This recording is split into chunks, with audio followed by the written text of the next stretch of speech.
Bismillahirrahmanirrahim. Assalamualaikum warahmatullahi wabarakatuh. Selamat pagi semuanya. Gimana kabarnya hari ini?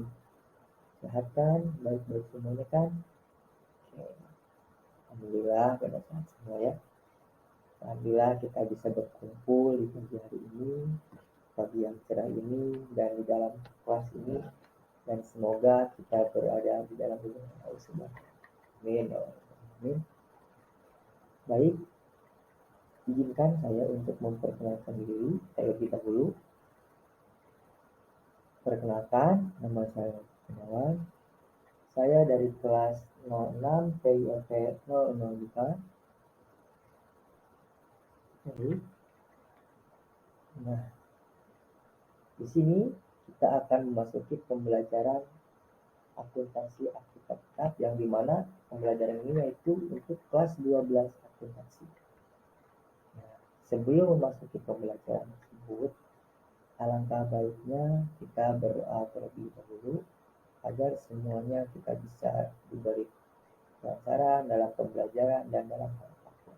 Baik kepada ketua murid, alangkah baiknya mungkin doa terlebih dahulu.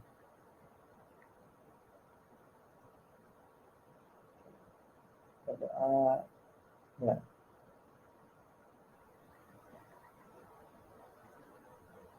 Setelah selesai, baik, kita akan memasuki materi akuntansi tetap. Ya, di sini siapa yang udah tahu apa itu akuntansi tetap? Boleh mengacungkan tangannya kalau yang udah tahu atau pernah baca atau pernah ada kata tema dari siapa gitu, dengar. Oke, baik. Kalau belum ada, mari kita bahas. Nah, sini aktiva tetap. Untuk pengertian aktiva tetap, menurut Pernyataan Standar Akuntansi Keuangan atau PSAK nomor 16 paragraf 5 menyebutkan bahwa aktiva tetap adalah aktiva berwujud yang diperoleh dalam bentuk siap pakai atau dibangun lebih dahulu. Nah, yang digunakan dalam operasi perusahaan tidak dimaksudkan untuk dijual dalam rangka kegiatan normal perusahaan dan mempunyai masa manfaat lebih dari 1 tahun. Nah, untuk aktiva sendiri yaitu tidak diperjualbelikan. Jadi aktiva itu bisa umurnya itu bertahun-tahun gitu.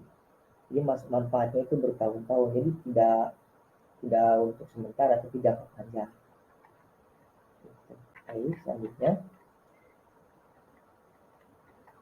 Nah, di sini ada aktiva berdasarkan sifatnya. Nah, ada 2 sifat aktiva. Yang pertama, ada aktiva tetap berwujud atau tangible fixed asset. Nah, untuk yang kedua, ada aktiva tetap tidak berwujud, yaitu intangible asset. Nah, untuk aktiva tetap berwujud, yaitu aset tetap yang mempunyai bentuk fisik yang dapat dipergunakan untuk kegiatan operasional perusahaan. Nah, contohnya nih, kendaraan, mesin, gedung, tanah, peralatan, dan lain-lain. Nah, contoh-contoh itu adalah aktiva tetap berwujud. Baik. Untuk yang kedua yaitu ada aktiva tetap tidak berwujud. Nah, di sini yaitu aset tetap yang tidak mempunyai bentuk fisik. Nah, kalau tadi kan yang berwujud mempunyai bentuk fisik. Nah, sekarang itu yang tidak berwujud itu tidak mempunyai bentuk fisik. Yang bermanfaat bagi operasional perusahaan berupa hak-hak istimewa yang dijamin oleh undang-undang atau posisi yang menguntungkan bagi perusahaan. Contohnya, goodwill, paten, merek, dan lain-lain. Nah, contoh-contoh tersebut yaitu contoh yang tidak berfisik gitu. Kalau tadi berfisik, sekarang tidak. Baik, selanjutnya. Nah, di sini ada jenis-jenis dan contoh aktiva tetap. Di sini menurut para ahli yaitu menurut S. Munawir 2007, Jenis-jenis aktiva atau aset tetap adalah sebagai berikut. Nah, yang pertama, lahan. Nah, lahan ini yaitu bidang tanah terhampar, baik yang merupakan tempat bangunan maupun yang masih kosong. Dalam akuntansi, apabila ada lahan yang didirikan bangunan di atasnya, maka harus dipisahkan pencatatannya dari lahan sendiri. Nah, itu untuk lahan. Oke, selanjutnya, untuk yang kedua, yaitu ada bangunan gedung. Nah, gedung di sini yang berdiri di atas bumi, baik di atas tanah, lahan, atau air. Nah, untuk pencatatannya harus terpisah dari lahan yang menjadi lokasi situ. Nah, terus yang ketiga ada mesin.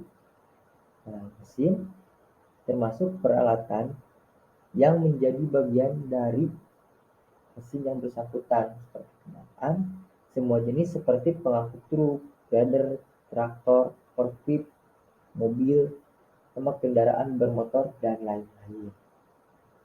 Nah, untuk selanjutnya ada inventaris.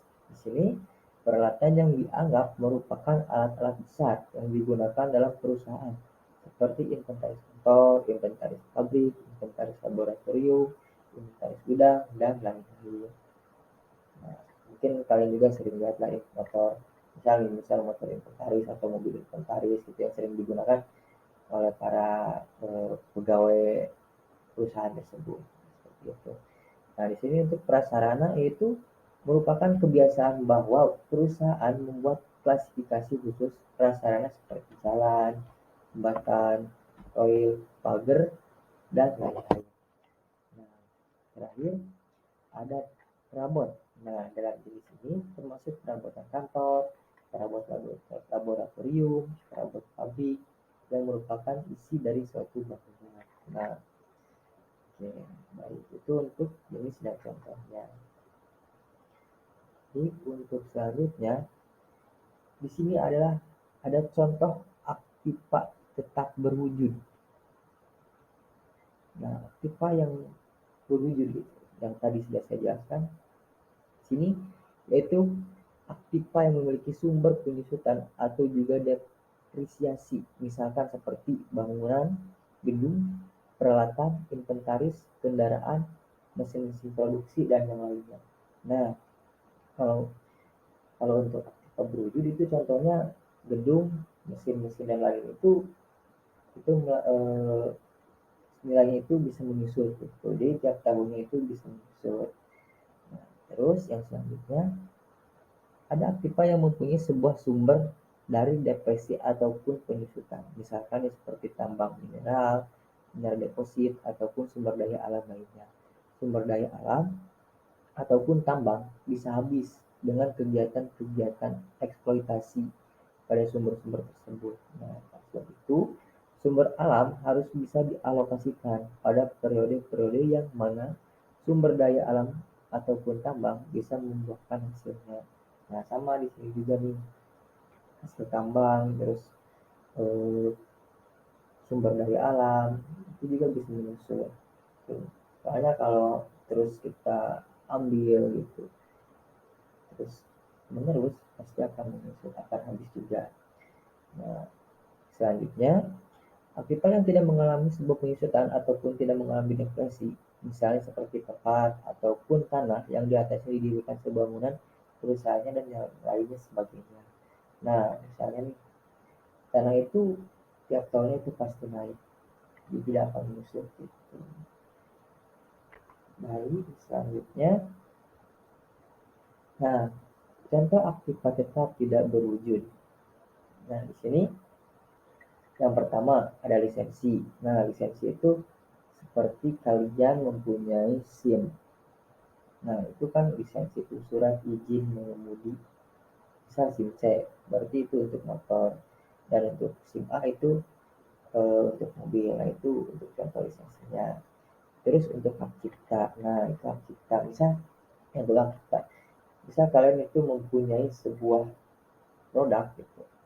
Terus kalian itu yang menciptai kasih label gitu atas nama kamu sendiri gitu. Misal saya nih, saya membuat buku hasil Nah, seperti itu. Merek dagang.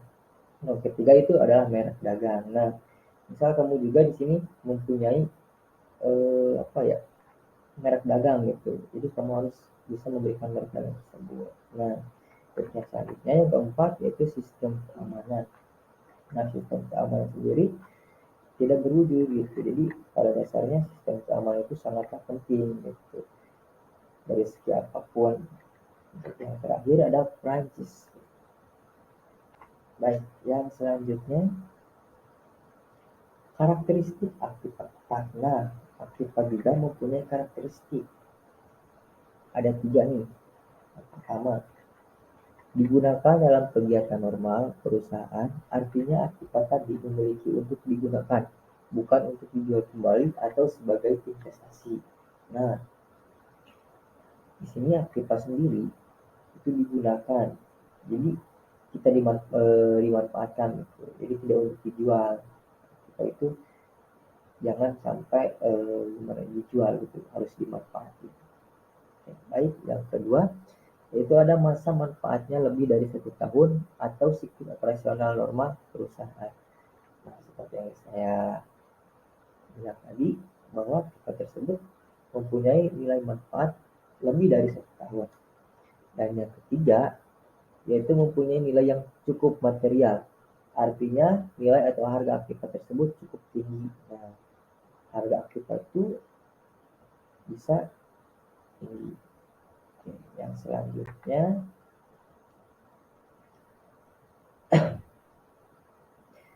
harga perolehan aktiva tetap, yaitu harga perolehan aktiva tetap meliputi semua biaya yang dikeluarkan untuk mendapatkan aktiva tersebut sehingga siap dipakai dalam kegiatan normal perusahaan. Nah, baik. Yang selanjutnya. Nah, yang termasuk harga perolehan. Nah, yang termasuk harga perolehan ini ada beberapa, yaitu 1, harga beli aktiva. Yang kedua, biaya angkut. Yang ketiga, biaya pemasangan. Yang keempat, biaya asuransi saat pengangkutan. Yang kelima, biaya percobaan.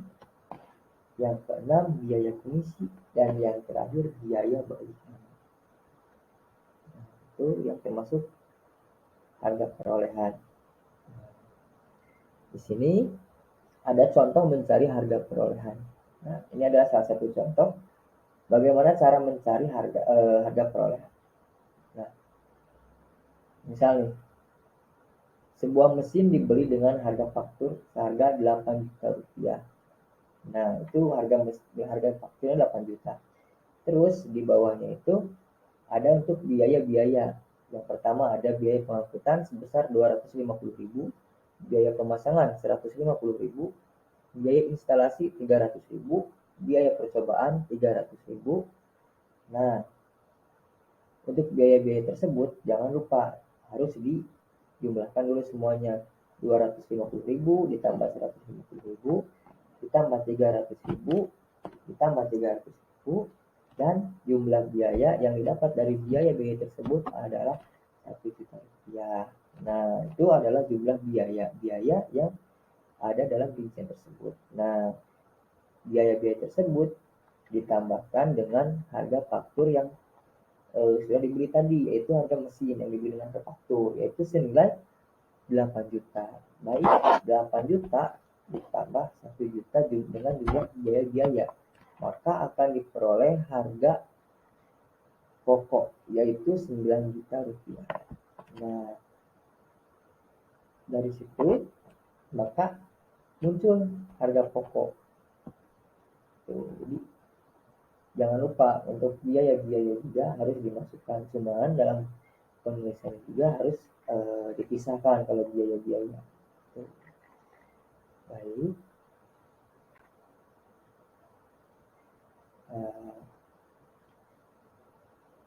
Sini ada yang mau ditanyakan terlebih dahulu sebelum saya akhiri untuk pembelajaran hari ini. Tidak ada? Baik, kalau tidak ada, mungkin cukup sekian untuk pembelajaran hari ini. Mohon maaf apabila ada kata atau ucapan yang salah mohon dimaafkan.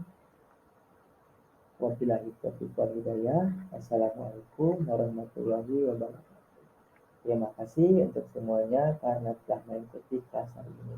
Sampai ketemu kembali.